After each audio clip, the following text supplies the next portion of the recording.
Je vais te montrer aujourd'hui comment le lean management peut t'aider dans tes investissements personnels. On va parler d'argent aujourd'hui et de flux. Quels sont les points en commun?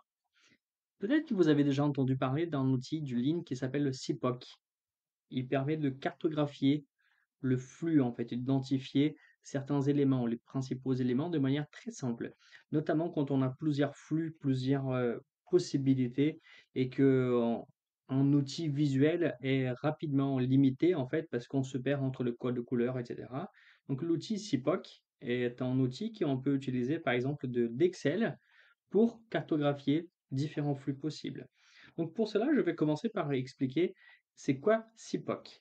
CIPOC, c'est un acronyme qui consiste de chaque lettre en fait, de ces éléments de cet outil. S de supplier, de fournisseur. D'accord? Ensuite, le I, si je schématise ici en même temps, c'est quelles sont les données ou les informations d'entrée. C'est input en anglais.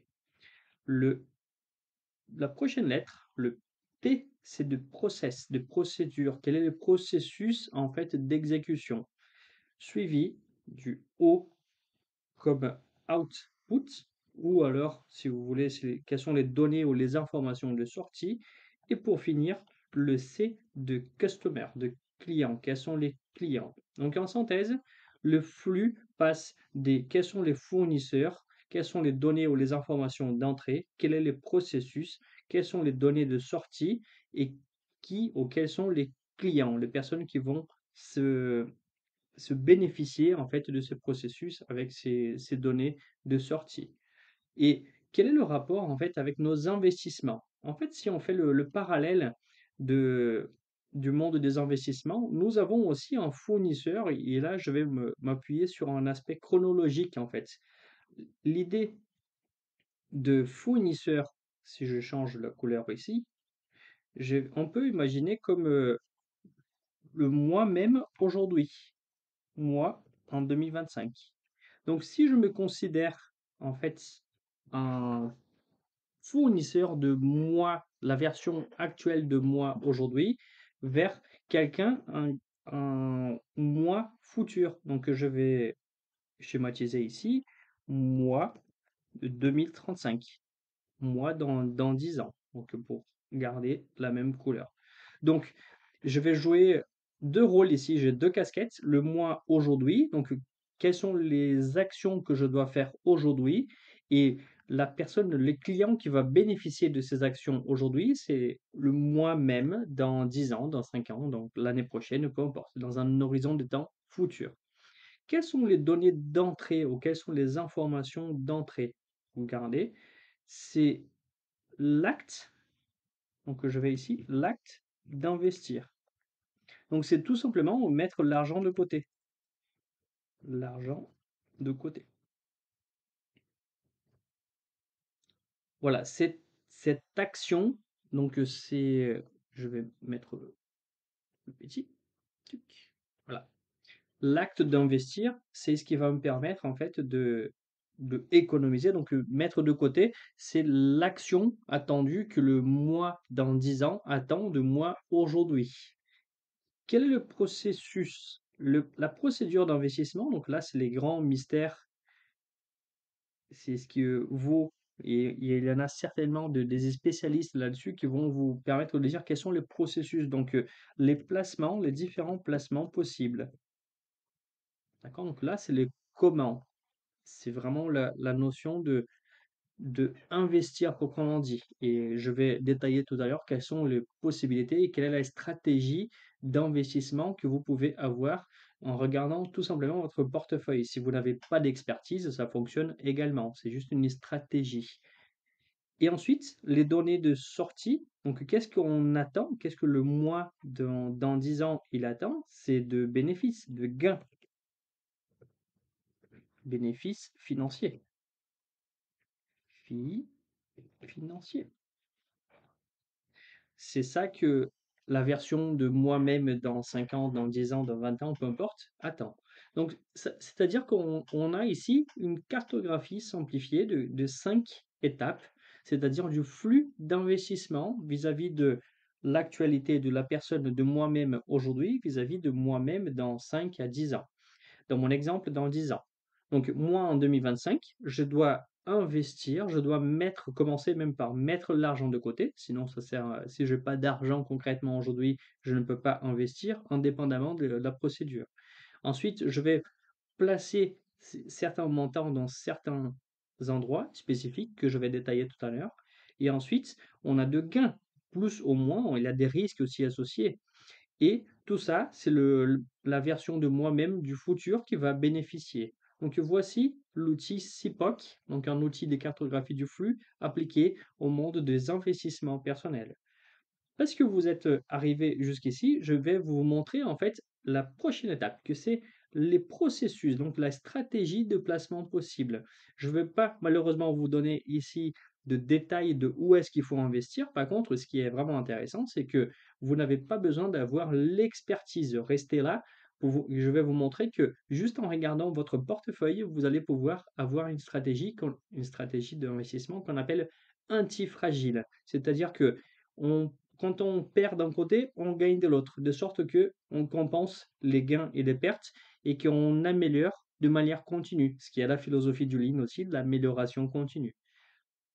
Pour cela, j'ai préparé un tableau que je vais partager ici. Donc là, je récapitule dans ce tableau-là, que vous pouvez avoir le lien que je vais vous envoyer à la fin.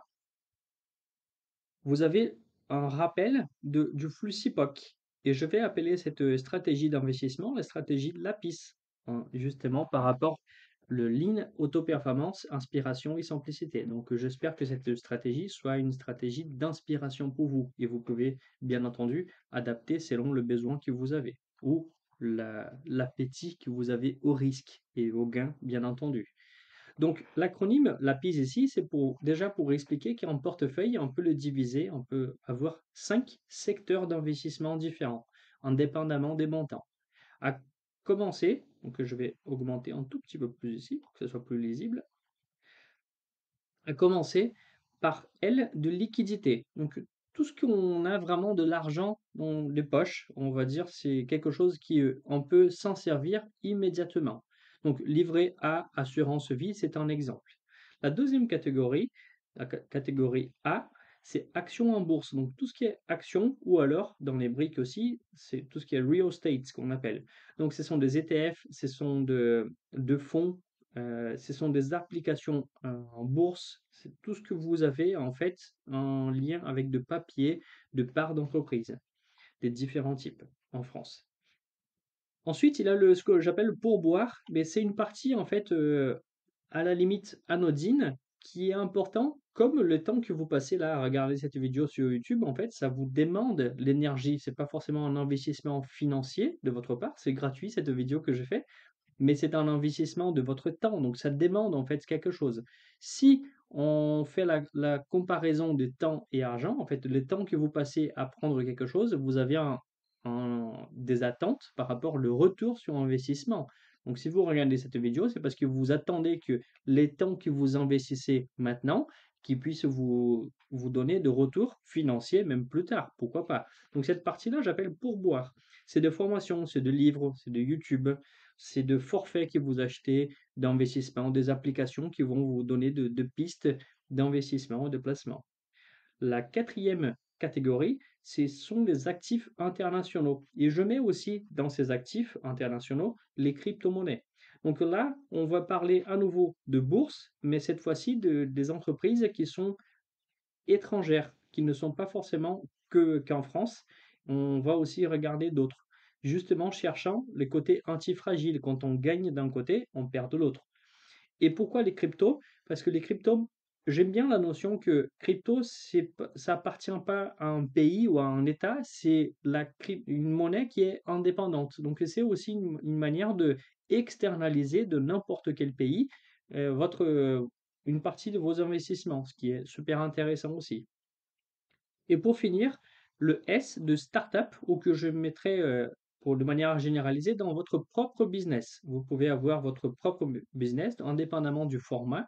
Vous pouvez investir dans vous-même. Donc, vous attendez de retour sur investissement. Qu'est-ce qu'il faut retenir de ces 5 catégories? Et c'est là où c'est hyper intéressant. C'est que la liquidité, elle va varier. Donc là, selon la catégorie qu'on a, La liquidité, donc la capacité de récupérer en cas de besoin un montant que j'ai. Quand on parle de liquidité, donc du L, c'est de quelques jours, même quelques minutes ou à la seconde près. Donc un livret A, vous pouvez récupérer immédiatement. Et ainsi de suite. Donc on passe, c'est l'ordre de grandeur ici pour vous donner une comparaison. Donc au bout de quelques semaines, vous pouvez récupérer vos actions. Au bout de quelques mois, de quelques années pour les actifs internationaux et de quelques années aussi pour le retour sur investissement de votre propre business. Le risque, à savoir que risque dans les mondes d'investissement, ce n'est pas forcément un risque de gain ou perte, ça peut être aussi quelque chose de positif, donc un risque de gain et de perte. Risque 1, donc c'est un faible risque, donc par contre, on aura aussi une rentabilité faible aussi, donc à la hausse comme à la baisse. Le risque et la rentabilité de la partie A, c'est un risque 3 d'une échelle de 1 à 5, par contre, de gain de rentabilité un peu plus élevé, toujours en regardant le long terme.